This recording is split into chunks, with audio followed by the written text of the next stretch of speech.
जय श्री कृष्णा। राधे राधे। आज आप लोग सुनेंगे भाई दूज की कहानी।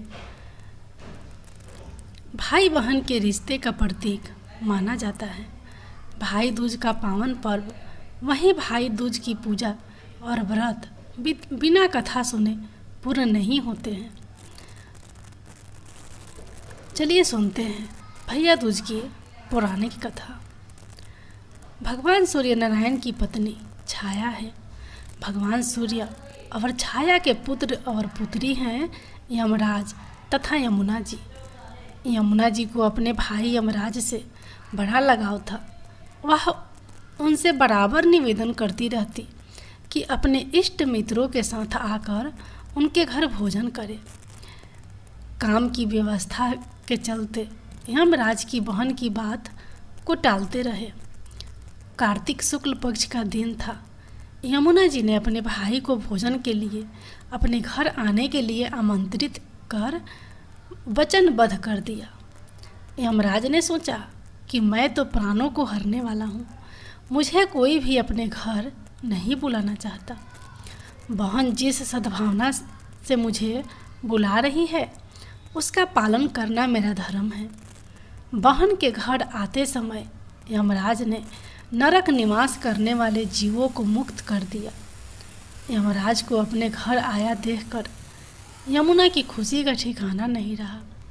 उसने स्नान कर पूजा करके व्यंजन परोस कर भोजन कराया। यमुना द्वारा किए गए आतिथ्य से यमराज ने प्रसन्न होकर बहन को वर मांगने का आदेश दिया। यमुना ने कहा कि भद्र, आप हर साल इसी दिन मेरे घर आया करें।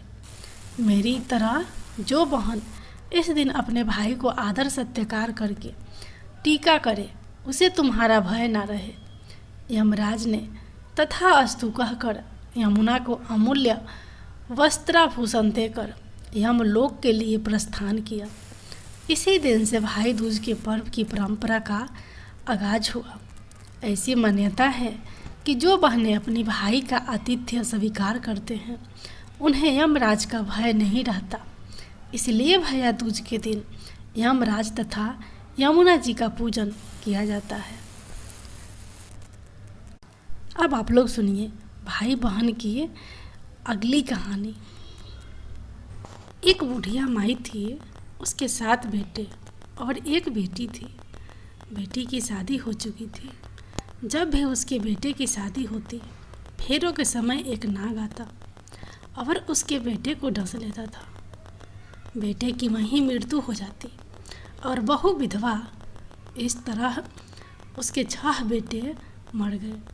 7वें की शादी होनी बाकी थी। इस तरह अपने बेटों के मर जाने के दुख से बूढ़ी माई रो रो के अंधी हो गई थी। भाई दूज आने को हुई तो भाई ने कहा कि मैं बहन से तिलक कराने जाऊंगा। माँ ने कहा ठीक है। उधर जब बहन को पता चला कि उसका भाई आ रहा है तो वह खुशी से पागल होकर पड़ोसन के घर गई और पूछने लगी कि जब बहुत प्यारा भाई घर आए तो क्या बनाना चाहिए। पड़ोसन उसकी खुशी को देखकर जल भुन गई और कह दिया कि दूध से रसोई लेप, घी में चावल पका। बहन ने ऐसा ही किया। उधर भाई जब बहन के घर जा रहा था तो उसे रास्ते में सांप मिला। सांप उसे डसने को हुआ। भाई बोला, तुम मुझे क्यों डस रहे हो। सांप बोला, मैं तुम्हारा काल हूँ और मुझे तुमको डसना है। भाई बोला, मेरी बहन मेरा इंतज़ार कर रही है। मैं जब तिलक करा के वापस लौटूंगा तब तुम मुझे डस लेना। सांप ने कहा, भला आज तक कोई अपनी मौत के लिए लौट के आया है क्या जो तुम आओगे। मुझसे झूठ वादा मत करो। भाई ने कहा, अगर तुझे यकीन नहीं है तो तू मेरे झोले में बैठ जा। जब मैं अपनी बहन के तिलक कर लूँ तब तू मुझे डस लेना। सांप ने ऐसा ही किया। भाई बहन के घर पहुंच गया। दोनों बड़े खुश हुए। भाई बोला, बहन जल्दी से खाना दे, बड़ी भूख लगी है। बहन क्या करे, ना तो दूध की रसोई सूखे, ना ही घी में चावल पके। भाई ने पूछा, बहन इतनी देर क्यों लग रही है, तू क्या पका रही है? तब बहन ने बताया कि ऐसे ऐसे किया है। भाई बोला, पगली, कहीं घी में चावल पकता है क्या, या दूध से कोई रसोई लिपता है क्या? गोबर से रसोई लीप, दूध में चावल पका। बहन ने ऐसा ही किया। खाना खा के भाई को बहुत जोर नींद आने लगी। इतने में बहन के बच्चे आ गए। बोले, मामा मामा हमारे लिए क्या लाए हो? भाई बोला, मैं तो कुछ नहीं लाया। बच्चों ने वह झोला ले लिया जिसमें सांप था। जैसे ही उसे खोला, उसमें से हीरे का हार निकला। बहन ने कहा, भैया तूने बताया नहीं कि तू मेरे लिए इतना सुंदर हार लाए हो। भाई बोला, बहना तुझे पसंद है तो तू ले, मुझे हार का क्या करना। अगले दिन भाई बोला, अब मुझे जाना है, मेरे लिए खाना रख दे। बहन ने उसके लिए लड्डू बना के एक डब्बे में रख के दे दिए। भाई कुछ दूर जाकर थक कर एक पेड़ के नीचे सो गया। उधर बहन के बच्चों को जब भूख लगी तो माँ से कहा कि खाना दे दो। माँ ने कहा, खाना अभी बनने में देर है। तो बच्चे बोले कि मामा को जो रखा है वही दे दो। तो वह बोली कि लड्डू बनाने के लिए बाजरा पीसा था, वहीं बचा पड़ा है, चक्की में जाकर खा लो। बच्चों ने देखा कि चक्की में तो सांप की हड्डियाँ पड़ी है। यही बात माँ को आकर बताई तो वह बावरी सी होकर भाई के पीछे भागी। रास्ते भर लोगों से पूछती कि किसी ने मेरा गैल बटोई देखा, किसी ने मेरा बड़वा सा भाई देखा। तब एक ने बताया कि कोई लेटा तो है पेड़ के नीचे, देख ले। वही तो नहीं।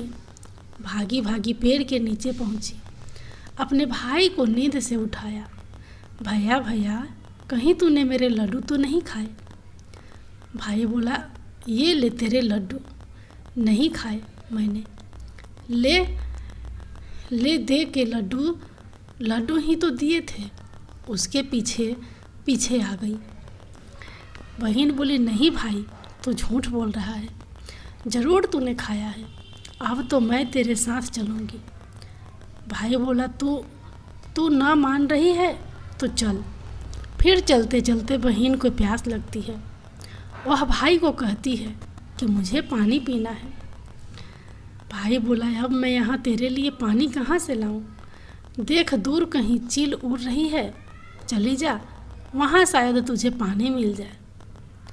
तब बहन वहाँ गई और पानी पीकर जब लौट रही थी तो रास्ते में देखती है कि एक जगह ज़मीन में 6 शिलाएँ गढ़ी है और एक बिना गढ़े रखी हुई थी।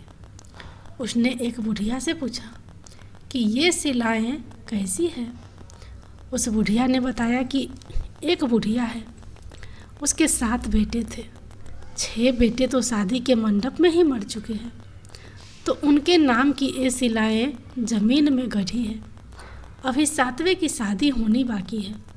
जब उसकी शादी होगी तो वह भी मंडप में ही मर जाएगा, तब यह 7वीं शिला भी ज़मीन में गड़ जाएगी। यह सुनकर बहन समझ गई, ये शिलाएँ किसी और की नहीं बल्कि उसके भाइयों के नाम की है।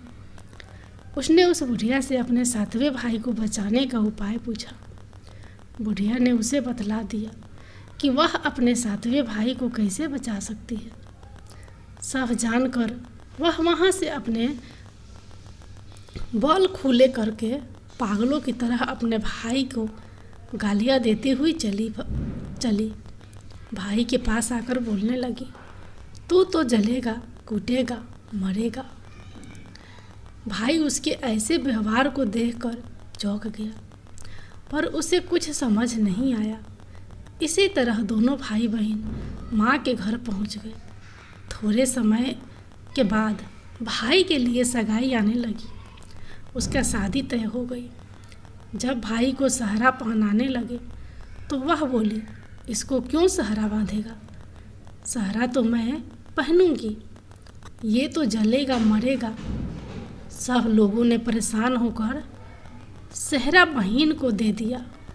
बहन ने देखा उसमें कलंगी की जगह सांप का बच्चा था। बहन ने उसे निकाल के फेंक दिया। अब जब भाई घोड़ी चढ़ने लगा तो बहन फिर बोली, ये घोड़ी पर क्यों चढ़ेगा? घोड़ी पर तो मैं बैठूंगी, ये तो जलेगा मरेगा, इसकी लाश को चिल कौवे खाएंगे। सब लोग बहुत परेशान। सब ने उसे घोड़ी पर भी चढ़ाने दिया। अब जब बारात चलने को हुई तब बहन बोली, ये क्यों दरवाजे से निकलेगा? ये तो पीछे के रास्ते से जाएगा, दरवाजे से तो मैं निकलूंगी। जब वह दरवाजे के नीचे से जा रही थी तो दरवाज़ा अचानक गिरने लगा। बहन ने एक ईंट उठाया, एक ईंट उठाकर अपनी चुनरी में रख ली। दरवाज़ा वहीं की वहीं रुक गया। सब लोगों को बड़ा अचंभा हुआ। रास्ते में एक जगह बारात रुकी थी तो भाई को पीपल के पेड़ के नीचे खड़ा कर दिया। बहन कहने लगी, ये क्यों छाँव में खड़ा होगा? ये तो धूप में खड़ा होगा, छाँव में तो मैं खड़ी होंगी। जैसे ही वह पेड़ के नीचे खड़ी हुई, पेड़ गिरने लगा। बहन ने एक पत्ता तोड़कर अपनी चुनरी में रख लिया। पेड़ वहीं की वहीं रुक गया। अब तो सबको विश्वास हो गया कि ये बावली कोई जादू टोना सीख कर आई है, जो बार बार अपने भाई की रक्षा कर रही है। ऐसे करते करते फेरों का समय आ गया। जब दुल्हन आई तो उसने दुल्हन के कानों में कहा, अब तक तो मैंने तेरे पति को बचा लिया, अब तो ही अपने पति को और साथ ही अपने मरे हुए जेठों को बचा सकती है। फेरों के समय एक नाग आया और जैसे ही दूल्हे को डसने को हुआ, दुल्हन ने उसे एक लोटे में भर के ऊपर से प्लेट से बंद कर दिया। थोड़ी देर बाद नागिन लहर लहर करती आई। दुल्हन से बोली, तू मेरा पति छोड़। दुल्हन बोली, पहले तू मेरा पति छोड़। नागिन ने कहा, ठीक है, मैंने तेरा पति छोड़ा। दुल्हन, ऐसे नहीं, पहले 3 बार बोल। नागिन ने 3 बार बोला, फिर बोली कि अब मेरे पति को छोड़। दुल्हन बोली, एक मेरे पति से क्या होगा? हंसने बोलने के लिए जेठ भी तो होना चाहिए, एक जेठ भी छोड़। नागिन ने जेठ के भी प्राण दे दी। फिर दुल्हन ने कहा, एक जेठ से लड़ाई हो गई तो एक और जेठ वो विदेश चला गया तो तीसरा जेठ भी छोड़। इस तरह एक एक करके दुल्हन ने अपने 6 जेठ जीवित करा लिए। उधर रो रो के बुढ़िया का बुरा हाल था कि अब तो मेरा 7वां बेटा भी बाकी बेटों की तरह मर जाएगा। गांव वालों ने उसे बताया कि उसके 7 बेटा और बहुएं आ रही है।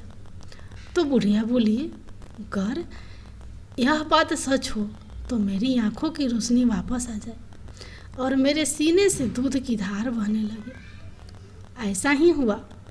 अपने सारे बहू बेटों को देखकर वह बहुत खुश हुई। बोली, यह सब तो मेरी बावली का किया है, कहाँ है मेरी बेटी? सब बहन को ढूंढने लगे। देखा तो वह भूसे की कोठरी में सो रही थी। जब उसे पता चला कि उसका भाई सही सलामत है तो वह अपने घर को चली। उसके पीछे पीछे सारी लक्ष्मी भी जाने लगी। बुढ़िया ने कहा, बेटी पीछे मुड़ के देख, तू सारी लक्ष्मी ले जाएगी तो तेरे भाई भाभी क्या खाएंगे? तब बहन ने पीछे मुड़ के देखा और कहा, जो माँ ने अपने हाथों से दिया वह मेरे साथ चल, बाद बाकी का भाई भाभी के पास रह।